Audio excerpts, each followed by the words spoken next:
The mountains looked calm that evening, the way they always did when daylight slipped behind and the long shadows sank into the valleys.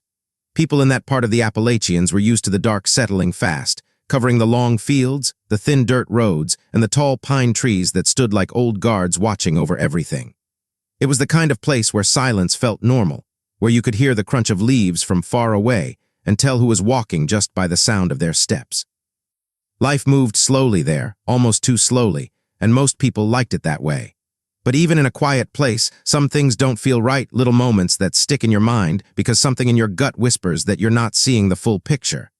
People would later swear they felt that same uneasy pull in the air long before the troubles started, like the land itself had been warning them. At first, nothing seemed strange about the area near Black Pine Ridge.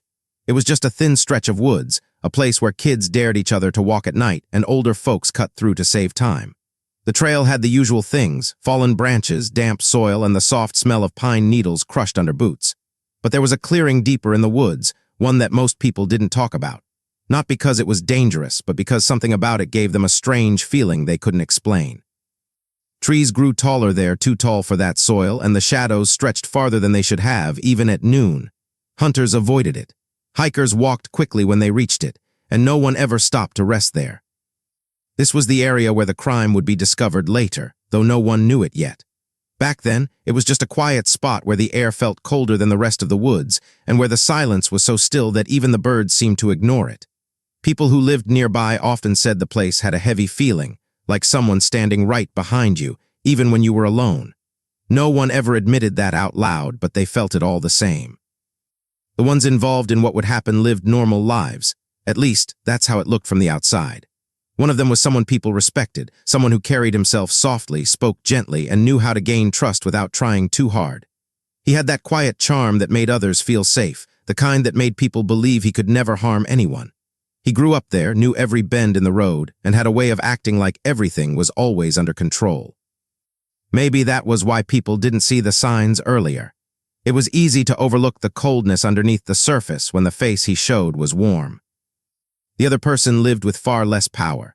Their life was shaped by small struggles, money that never seemed enough, a family that had slowly fallen apart, and dreams that felt too heavy to carry. They were young but had already learned what it meant to depend on someone stronger, someone who promised help, protection, and guidance. They didn't see how much control they were giving away. They didn't notice the slow shift in their own life as they leaned more and more on the wrong person. To them, the attention felt like comfort. It felt like someone finally understood them. They didn't see the danger behind it. There was also someone who often watched from the edges, a quiet witness who wasn't part of the inner circle but wasn't fully outside it either. They saw things the others didn't realize were visible. Long talks that looked normal but sounded sharp underneath, small arguments brushed off as stress, and moments where the powerful one's smile didn't reach his eyes. This witness couldn't explain it at the time, but there were nights when something felt off. They would look toward the woods and feel as if the darkness was waiting for something to happen. Before anything happened, life went on as usual. People got up early, worked long days, shared meals, laughed at small jokes, and tried not to think too much about their own worries. But beneath the surface, something was shifting. Words spoken in private were getting sharper. Promises were turning into expectations. Favors were turning into debts. The one with more power began to decide where the other went, who they talked to, and how they spent their time. It didn't happen suddenly. It was slow, like a shadow stretching longer each week without anyone noticing. There were moments when the younger one tried to push back, to claim a little space for themselves, but each time they did, the older one reminded them, softly, politely, that they owed him, that he had helped them, that without him their life would fall apart again. It was a twisted kind of care, wrapped in kindness but rooted in control. And slowly the younger one began to feel trapped, even if they didn't want to admit it. People around them sensed something changing. The witness noticed the tired look in the younger one's eyes, the way their voice had grown quieter, like they were choosing each word carefully. They noticed the older one's growing confidence, the way he walked like he knew no one would question him. The balance between them was shifting, and no one could stop it. By the time the crime was closed, the tension between them stretched tight, thin as a string that could snap at any moment. The woods around Black Pine Ridge felt different, too, like they were holding their breath. And on those evenings when the sun dipped behind the hills, the shadows looked taller than usual, reaching across the ground like they meant to take something. No one realized how close things were to breaking. No one understood that the danger had already started. The world still looked normal on the surface, but underneath, everything was ready to fall apart. And it would, soon enough, in that quiet clearing where the shadows stretched too far, and the air always felt a little colder. Tension grew slowly at first, almost quietly, as if trying not to draw attention to itself. It slipped into their lives through small moments that didn't look dangerous from the outside. A few sharp words here, a long pause there, looks that lasted a little too long, and questions that dug a little too deep. The one with more power, who had always carried himself with calm confidence, began to show signs of something colder underneath. He started paying more attention to where the younger one went, who they spoke to, and how late they stayed out. At first it looked a harmless worry, but soon it became clear it was something else, something that didn't feel like care at all. He had always been good at hiding his true feelings, but jealousy has a way of slipping through even the smallest cracks. It showed up in the tightness of his jaw when the younger one laughed with someone else. It came through in the questions he asked late at night, the kind that didn't sound like questions but like warnings. He wanted control, and he wanted it fully. The younger one didn't notice how quickly the ground was shifting beneath them. They thought he was just being protective, maybe even thoughtful in a strange way. They didn't see the way he watched them when they weren't looking, or how he started checking on them more than before.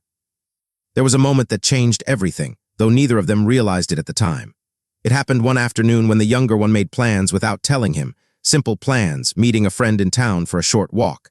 But when he heard about it, something snapped behind his polite smile. He didn't raise his voice or react with anger. He simply placed a hand on the younger one's shoulder and held it there a little too long, a little too firmly, while saying he just wanted to be included. The touch felt wrong. The smile felt worse. And for the first time, the younger one felt a small wave of fear roll through their body. This was the first sign of the growing obsession that would later take full control over him. He started showing up unexpectedly wherever the younger one went. Sometimes he pretended it was a coincidence. Other times he said he just wanted to keep them safe. But his presence felt heavy, like a shadow that followed too closely. And the witness, who often stayed on the edges of their lives, began to notice the difference. They saw how the older one's eyes narrowed when the younger one talked to someone else. They noticed how conversations between them had become shorter, sharper, and filled with tension that neither wanted to acknowledge. Outside pressures made everything worse. Money was always a struggle for the younger one, and that struggle shaped their decisions more than they liked to admit. They needed help, and he knew it. He used that need to tighten his hold, offering small favors that came with invisible strings. He would pay for things they couldn't afford, give them rides when their car broke down, and offer solutions for every problem they mentioned. Each act made the younger one feel more trapped, more dependent. And he used that dependence as proof that they needed him. He would remind them gently, almost whispering how much he had done for them, how much they owed him. People in town added their own weight to the situation without realizing it. They liked him, the older one, because he seemed responsible and charming. They saw him as someone who wanted the best for others. When they spoke about him, they always praised his kindness. The younger one heard these comments and felt confused, torn between what others saw and what they felt growing inside them. They didn't know how to explain the unease, the feeling that something was wrong, without sounding ungrateful or dramatic. And so they stayed quiet, hoping it would get better on its own. But it didn't. In fact, the more the younger one tried to pull away, the harder he pushed back. Each small act of independence, staying out later, not answering a message, or simply taking longer to reply, triggered something sharp in him. He would show up wanting to talk, apologizing for being too involved, promising he only cared. But those apologies always led to new questions, deeper ones, digging into their private life in ways that made them uncomfortable. He wanted to know everything, their thoughts, their fears, their plans. And when he didn't get clear answers, he grew restless, packing the room like he was searching for something he had lost. The witness saw the change most clearly one evening at the diner. The younger one was sitting alone at the corner table, stirring a drink they barely touched. They looked drained, like someone who hadn't slept in days. When the older one walked in, the air seemed to tighten. He greeted the younger one with a warm tone, but there was a sharpness in his expression. The witness watched as the younger one shrank slightly in their seat, their shoulders curling in the smallest way. It was a subtle reaction, but it was enough to confirm what the witness had been feeling. Something dangerous was growing between them. Hidden agendas were pushing silently beneath the surface. The older one had always wanted recognition and respect from the people around him. He carried old wounds, times when he had been overlooked, ignored, or made to feel unimportant.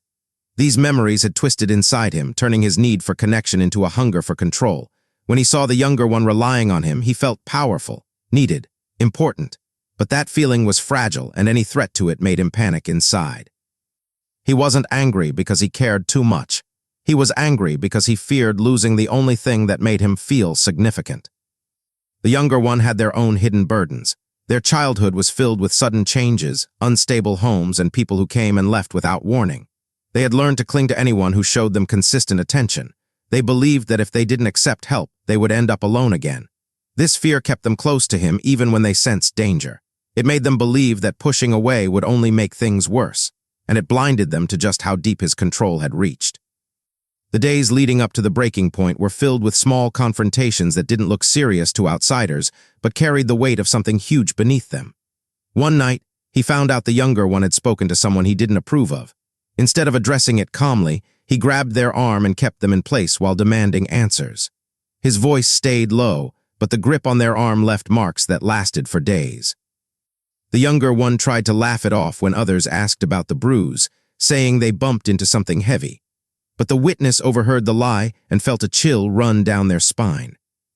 Another time, the younger one mentioned wanting to move away someday, maybe find work in a bigger town. The older one's reaction was instant and frightening. His face went blank, drained of emotion, as if the words had stabbed something deep inside him. He told them firmly that they weren't ready for that kind of life, that people in the outside world would take advantage of them. He insisted only he could protect them. The younger one fell silent, staring at the floor because looking into his eyes suddenly felt dangerous. The more he tightened his grip, the more the younger one felt suffocated. They started avoiding him, creating excuses, slipping away whenever he wasn't paying attention. But he noticed every change. He noticed every distance, every shift in tone, every pause that lasted too long, and each one fed his obsession until it grew large enough to swallow reason. On several evenings, the witness saw him packing near the woods at the edge of town. He would walk back and forth, dragging his hands through his hair, muttering to himself. Sometimes he stopped suddenly and stared into the forest like he saw something moving inside it. Other times he would grip onto the fence so tightly that his knuckles turned pale. It was clear he wasn't in control anymore. Something inside him had cracked. The younger ones sensed the danger but didn't know how to escape it. They felt guilty, afraid, and confused all at once. Part of them wanted to confront him and demand space. Another part feared what he might do if they made him angry again. They lived every day with a knot in their stomach, unsure which moment would be the one to push everything over the edge. Things grew worse when rumors started spreading about the younger one spending time with someone new. Whether the rumors were true or not didn't matter. He believed them, and believing them made him furious. Not loudly, not openly, but in a slow-burning way that twisted inside him like a storm building in silence. He began showing up at unexpected hours, knocking on doors, demanding answers. He watched the younger one with an intensity that made them feel like they were being hunted. The witness saw this change and tried to speak up once, quietly telling the younger one that something didn't feel right. But fear kept the younger one from listening. The final weeks before the crime were filled with heavy silence, unspoken fear, and moments where both of them knew something was coming. He became unpredictable. Some days he was calm, almost tender, acting like everything was back to normal. Other days he was distant, lost in his head, staring at the younger one with cold, searching eyes. The shifts felt like walking across cracked ice, never knowing when the next step would send them crashing through. One night he waited outside the younger one's house for hours, watching the windows, waiting for a light to turn on or off. His feelings had twisted so deeply that he no longer saw the younger one as a person. He saw them as something he owned, something slipping away. And when something that fragile breaks inside a person, reason disappears. The witness felt uneasy every time they passed the woods near Black Pine Ridge. They felt something wrong hanging in the air, something that made their skin tighten. The trees felt taller, the shadows felt heavier, and the path to the clearing looked darker than before even when the sun was still out. It felt like the land itself sensed what was coming. Every conversation, every argument, every uneasy silence pushed them closer to the moment when everything would fall apart. The pressure from the outside world, the battles inside their own minds, and the sick bond between them twisted and by the time they reached the edge of that final night, the outcome felt unavoidable, like the kind of event that grows in the dark long before anyone notices it's alive. Something terrible was forming between them, hidden inside jealousy, obsession, and dependency. And all it needed was one moment, one spark, for the fragile world around them to shatter completely. The night it happened was colder than anyone expected, the kind of cold that sinks deep into the bones and makes the air feel tight in your lungs. The moon hung low above the ridge, pale and blurred behind thin clouds drifting across the sky. Down in the woods near Black Pine Ridge, the tall trees swayed slowly in the wind, their shadows sliding across the ground like long dark fingers reaching for anything that passed by. The clearing sat in the center of the woods, quiet and still, almost untouched by sound. Even the crickets were silent, as if the whole forest understood that something terrible was about to happen. The younger one walked along the path leading toward the clearing with steps that felt heavier than usual. They didn't want to be there. Every part of their body told them to turn around and run, but they kept moving forward. Fear and guilt pushed them ahead, twisting inside them. He had asked them, no, demanded to meet him there. His message was simple and sharp. We need to talk, now. They had ignored him all day, hoping the silence would send a message, but it only made him angrier. And now there they were, walking into the place they feared most, with the trees closing in on them like silent watchers. When they reached the clearing, he was already there, standing in the center, motionless, his figure outlined by the weak moonlight. The shadow he cast stretched impossibly far behind him, long enough to touch the edge of the trees. It almost looked as if the shadow stood taller than he did, towering over the ground like some dark thing that didn't belong to him. The younger one stopped at the edge of the clearing, heart thudding hard against their ribs, breath shaking in their chest. He turned slowly when he heard their footsteps. His face looked calm at first glance, but everything in his eyes looked wrong. They were wide, too bright, filled with something sharp and desperate. He stepped toward them, one slow step at a time, the leaves crunching under his boots.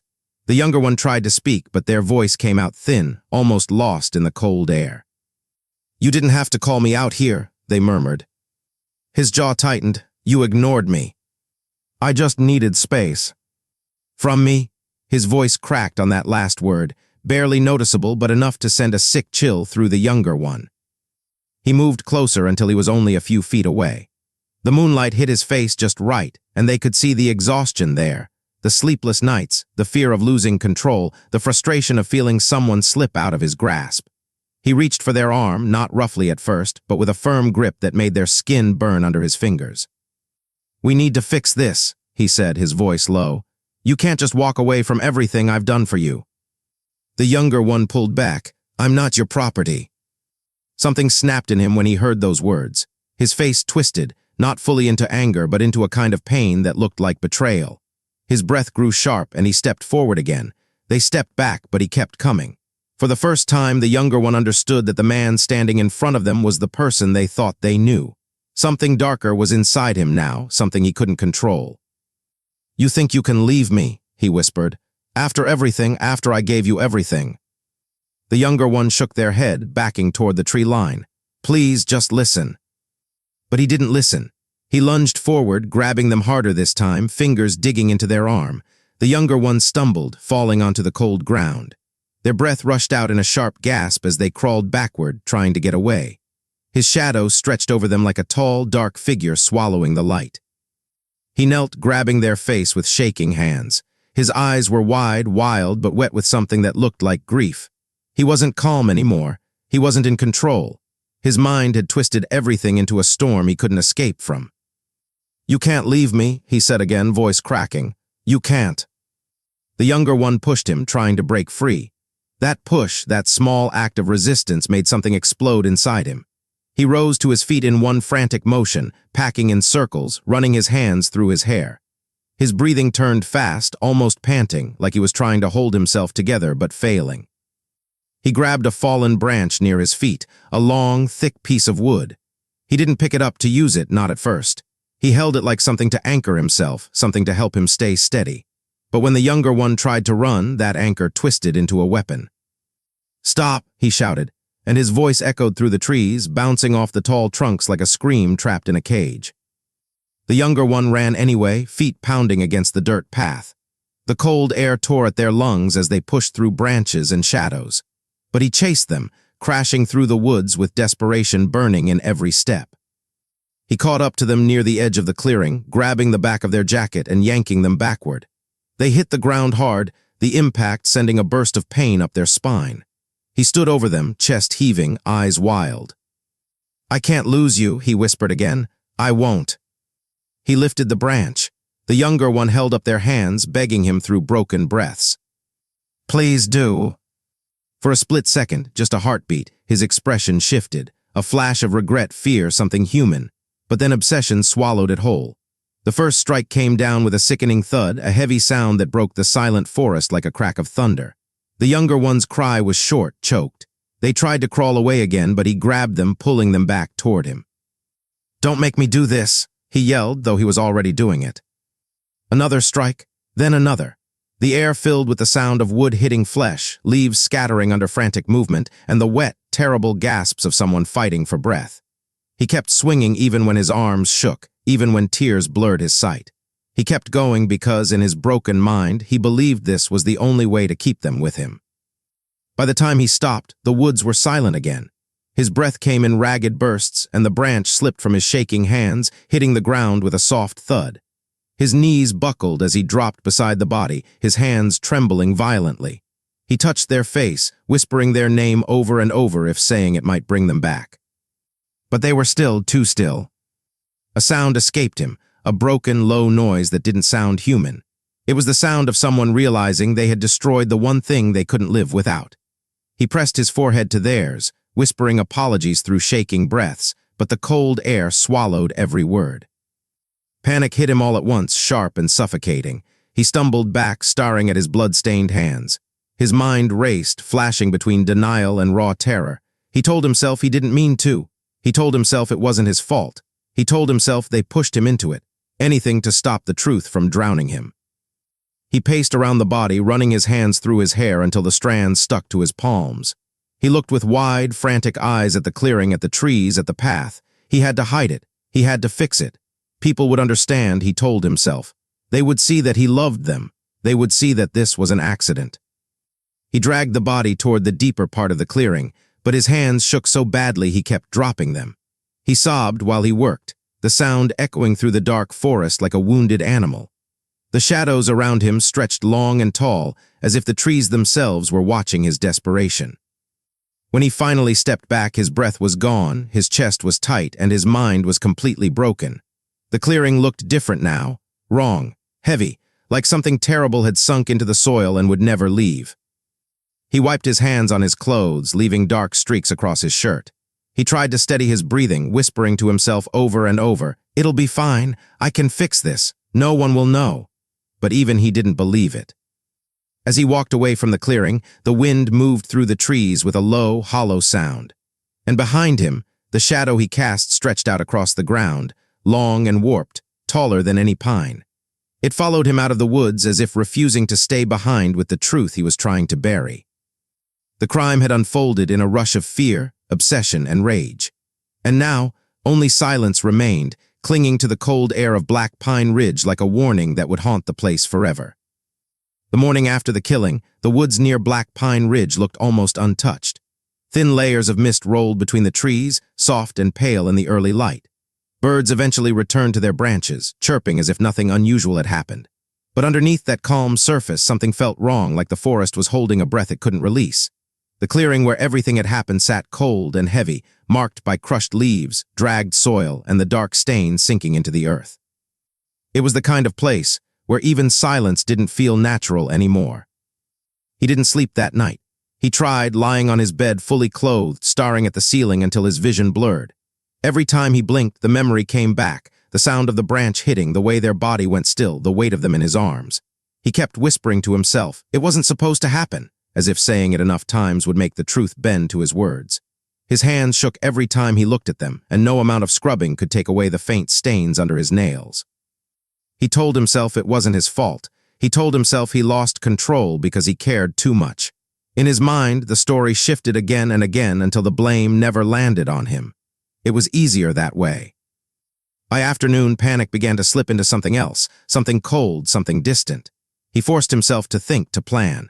He rehearsed lies he thought people would believe, imagined conversations where he would pretend he didn't know where they were. He practiced breathing slowly, practiced steadying his voice. He had always been good at appearing calm, and he told himself this would be no different. If he played his part right, no one would ever know. But the town wasn't still. People noticed when the younger one didn't show up for work. Their phone went unanswered. Their house stayed quiet, Concern built quickly because despite their struggles, they were someone people cared about, someone who always showed up even when life had been harsh. Friends called around, asking if anyone had seen them. Family members tried to stay calm but failed. Whispers started before the sun set on the second day. He joined the search early to keep suspicion away from himself. He stood shoulder to shoulder with volunteers walking through the fields, calling out their names. His voice never cracked. His face looked worried in a way that others found believable. But inside, his mind was breaking apart. Every shout reminded him of that night. Every footstep through the leaves felt like it was pushing him closer to being found out.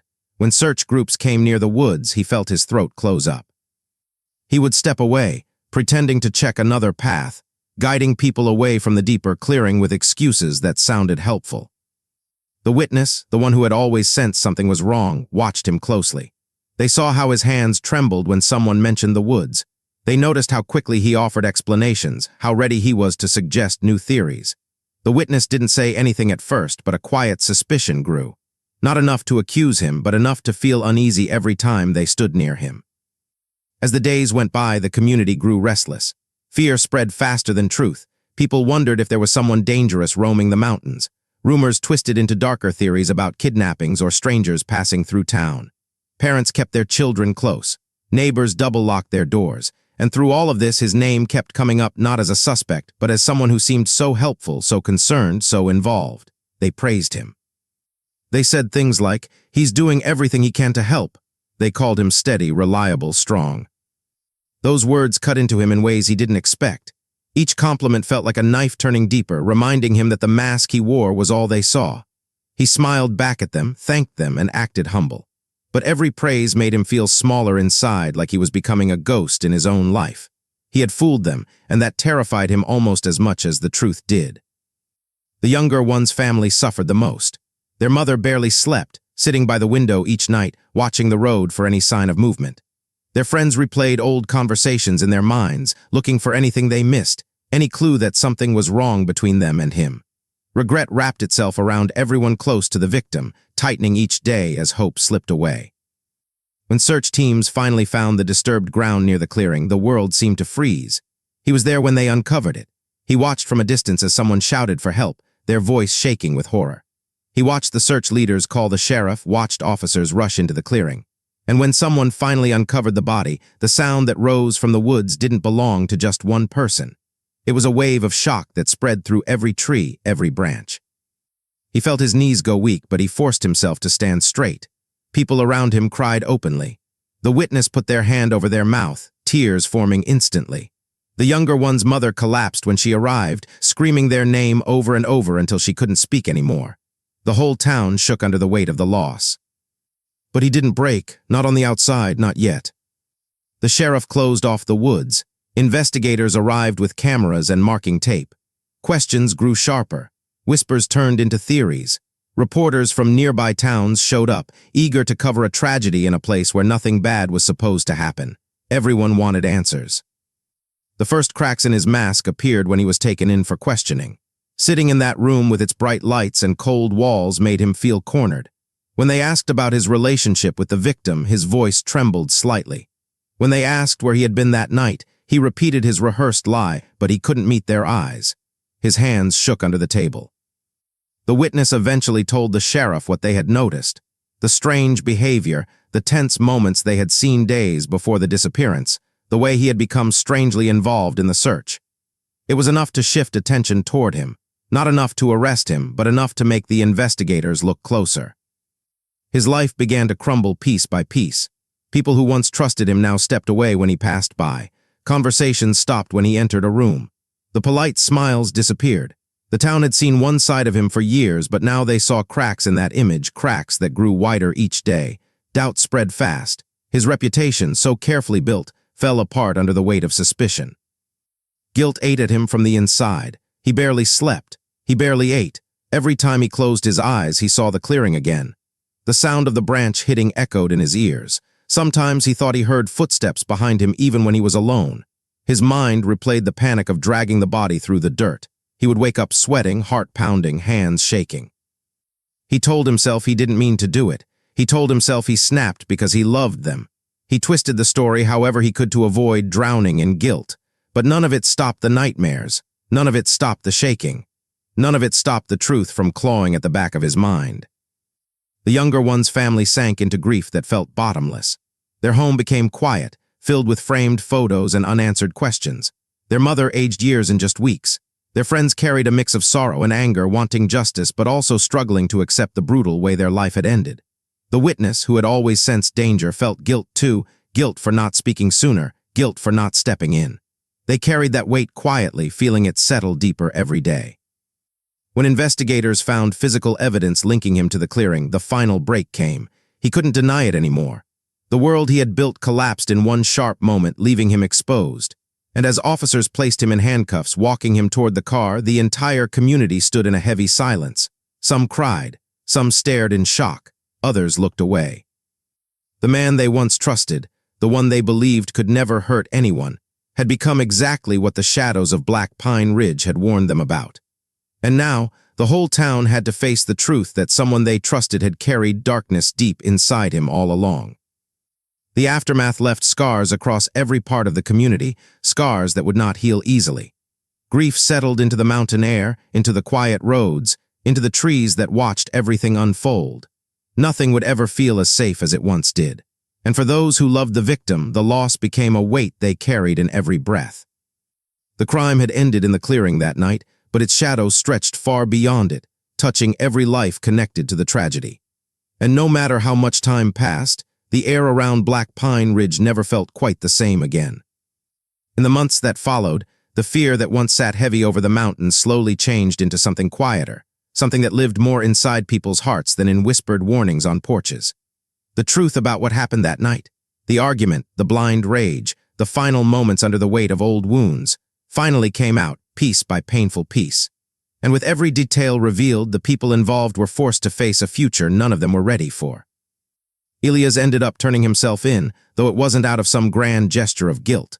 It was exhaustion.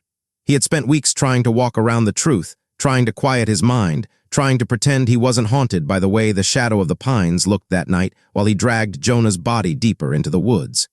He couldn't sleep without hearing twigs snapping under his feet. He couldn't stand in silence without hearing Jonah's last words replaying in his head, twisting themselves into something colder each time. Going to the police felt less like doing the right thing and more like admitting he couldn't outrun himself. When the officers came to his door, he didn't fight. He didn't ask for time. He didn't cry. He just nodded, stepped aside, and let them put the cuffs on him. His face barely changed, but there was a heaviness in his shoulders, like a man surrendering not to the law but to the truth he already knew. Jonah's family was there that same afternoon, watching from across the yard as Elias was led to the car. His mother's eyes were red and swollen, her hands trembling as she held onto Jonah's younger sister, who looked lost, as if she couldn't understand how the world could change so fast. Some people in town felt a sense of relief. Others felt that nothing about the situation was so simple. They remembered the two men as boys, walking the forest paths with sticks in their hands, laughing about secrets they promised to keep forever. They remembered how close they once were, long before jealousy and pride turned them into strangers with shared history. The older folks shook their heads, saying things like, "It was bound to happen," as if tragedy could ever be predicted so neatly. But even they couldn't hide the sadness in their voices. The trial came quickly. Word traveled through the community like smoke, pulling people into courtrooms who hadn't set foot in them for years. Some went out of curiosity, wanting to see every emotion play out in real time. Others went because they felt a strange duty to witness the end of a story that had already marked the town forever. Cameras from local news stations showed up too, chasing the more sensational sides of the case. Two men tied by childhood, torn apart by jealousy, ending in a killing in the woods. They filmed the mountains like they were part of the crime, capturing the tall black pines as if they held the answers. Elias barely spoke during the hearings. When he did, his voice was flat, like he was describing something that happened to someone else. The prosecutors pushed hard, painting him as a man who let resentment build until it burst out of him like fire. They pointed out how he had always struggled with the feeling of being overshadowed, how Jonah's success gnawed at him. They pushed the idea that the years of tension between them weren't just emotional, they were dangerous. The defense tried to argue that the killing wasn't planned, that Elias acted on impulse after Jonah taunted him with years of harsh words. They brought up his quiet nature, the pressure he felt from his failing business, the loneliness that grew around him like a second skin. But even they knew it wasn't enough to erase what he had done. Intentional or not, a life was gone. Jonah's family sat through every moment, clinging to each detail as if understanding all of it would somehow change anything. His sister often stared straight ahead, never looking at Elias, never blinking long enough to let the tears fall. His mother, though, looked at him several times, and each look carried a lifetime of questions she would never have answered. How long had the anger been there? Could she have done something differently? Had Jonah ever known how close things were to breaking? When the verdict came, guilty of voluntary manslaughter rather than murder, the room fell into the kind of silence that feels alive, like it's breathing through every person present. Elias didn't react. Jonah's mother covered her face. His sister finally cried, her whole body shaking. The judge read the sentence, explaining the years he would serve, the conditions, the expectations. But to the people listening, the words didn't feel like closure. They simply felt like the end of what little innocence remained in that story. The effect on the community was heavier than most expected. Parents became more cautious about their kids' friendships, whispering warnings about jealousy, letting anger sit too long, or ignoring signs of trouble. People talked more quietly in diners, watching the door as if afraid the next person walking in might bring more bad news. And the woods, once a place of comfort and childhood freedom, became a source of uneasy silence. Some stopped going altogether. Others went more often, standing among the tall pines as if trying to understand how something so terrible could happen in a place so familiar. The story sparked bigger conversations, too. Some said the justice system went easy on Elias because he was local, known, someone people had watched grow up. Others argued the punishment was fair because it recognized the killing as something that grew out of emotional collapse rather than cold planning. There were debates about how society deals with rivalry, how men are taught to swallow hurt until it becomes something sharp and dangerous. The case forced people to look at things they didn't want to admit, that sometimes the people we trust the most are the ones we understand the least. For many, the story became a reminder of how thin the line is between control and chaos. Elias wasn't born to harm anyone, and Jonah didn't deserve the fate that found him. But choices, pressure, pride, and emotional wounds created a perfect storm, one that no one saw coming until it was too late. This wasn't a tale of pure evil. It was a tale of human weakness, and weakness, when ignored or mishandled, can turn deadly. In the end, justice was served in the way the law defines it, but emotionally there was no true balance. Jonah's family would never get him back. Elias would never escape the memory of what he had done, even after prison. The town would never fully return to what it once was, and the shadow that started it all, whether it was the shape of a man's anger or the dark outline of the pines under a cold moon, would always stand taller than anything they could understand. People often say that crime exposes the deepest parts of people. The things they hide, the things they fear, the things they don't know how to talk about. This case showed exactly that. It showed how jealousy can pull a person apart from the inside, how pride can push someone into choices they never imagined making, how silence can be just as dangerous as a shouted threat, and how, even in quiet towns surrounded by mountains and trees, can human nature twist itself into something dark. Years later, folks still tell the story, sometimes exaggerating the details, sometimes softening them. But no matter how they tell it, the heart of it stays the same. A friendship poisoned by power struggles, a moment of blind rage, a life ended too early, and a man whose biggest punishment will always be the memory of what he did. Justice, morality, human nature, they all meet in stories like this, and none of them walk away clean. The world keeps moving, the mountains stay standing, the pines keep reaching toward the sky. But the people who lived through it, who saw the truth unfold, will always remember the night the shadow stood taller than any pine, and how a single moment revealed the fragile, dangerous sides of the human heart.